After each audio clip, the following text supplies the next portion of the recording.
nous avons deux notions qui se sont développées dans l'histoire, qu'on retrouve au tout début de l'histoire, qui ont été un peu plus, qui ont commencé vraiment à être synthétisées, par exemple, à l'époque d'Augustin au 5e siècle. Hein? Quel est le grand chef-d'œuvre d'Augustin? La Cité de Dieu. Hein? C'est le début de la... On dit que c'est le début de la philosophie chrétienne.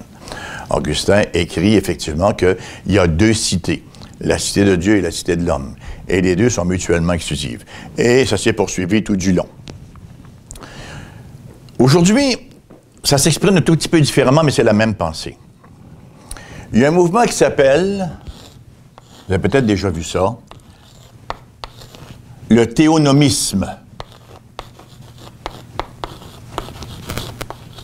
Bon, vous avez fait minimalement grec, vous savez ce que ça veut dire. Hein? Voilà. Théos et nomos. Et ce qui finit par un isme, généralement, est une idéologie. Alors, le théonomisme croit, et là, je nuance pas, là, je vous donne ça en vrac, le théonomisme croit que la loi de Dieu devrait être imposée à la société, même si la société est non-croyante. C'est un peu embêtant parce que ce n'est pas apprécier la discontinuité entre l'Ancien Testament et le Nouveau Testament. Dans l'Ancienne Alliance, Israël était une théocratie. Nous ne sommes plus dans une théocratie. Vous voyez? Alors, ce n'est plus applicable. On parle de plus en plus, particulièrement dans nos milieux baptistes, on parle du Two Kingdom Theology, la théologie des deux royaumes. Il y a deux royaumes. Et Dieu gère ces deux royaumes-là de la façon suivante. Il a établi effectivement un gouvernement pour le monde, qui gère le monde, qui essaie de garder un minimum d'ordre, et il y en a un pour l'Église. C'est pas le gouvernement qui va venir voir les anciens de l'Église pour leur dire quoi faire, et ce ne sont pas les anciens de l'Église qui vont aller au gouvernement pour lui dire « voici ce qu'on décide aujourd'hui ». Il y a deux gouvernements différents, vous voyez? Maintenant, une fois qu'on a dit cela, il y a beaucoup de variantes ici. Il y en a qui vont très, très loin en disant que nous, on fait partie d'un royaume qui est complètement différent et qui sont même prêts, là, pratiquement, à laisser aller le monde sans trop s'en occuper. Puis il y en a d'autres qui sont un peu plus nuancés, un peu plus modérés. Je pense qu'effectivement, il faut une certaine modération, mais on ne peut pas éviter ceci.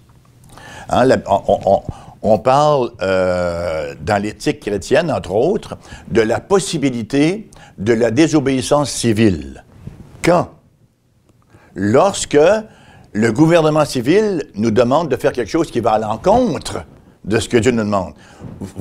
L'apôtre de dire, il faut mieux obéir à Dieu qu'aux hommes. Vous voyez, lorsqu'on leur demande de se taire, par exemple, de ne plus prêcher, non, il faut mieux obéir à Dieu plutôt qu'aux hommes. Vous voyez? Alors, ça veut dire que pour nous, il y a un gouvernement qui a préséance sur l'autre. Maintenant, partout, on retrouve « rendez à César ce qui est à César et à Dieu ce qui est à Dieu ».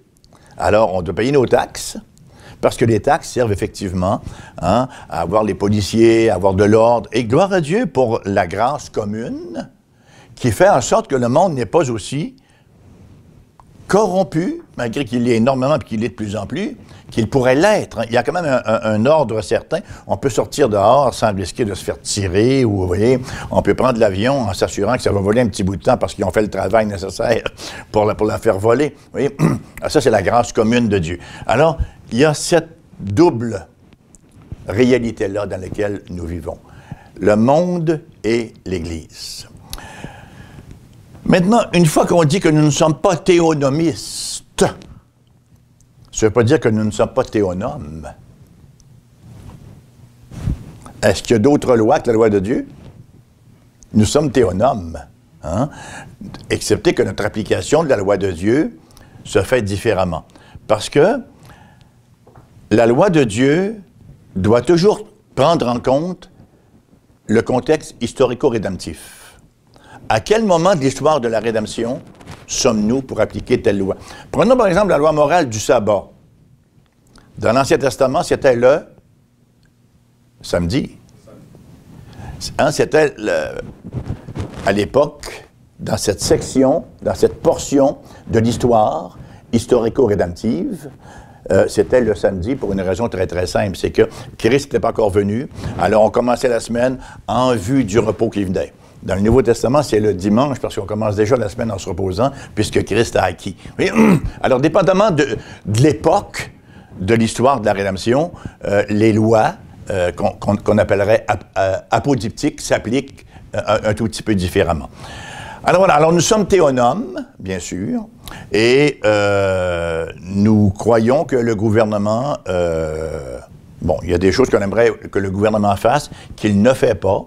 On ne peut pas forcer à le faire.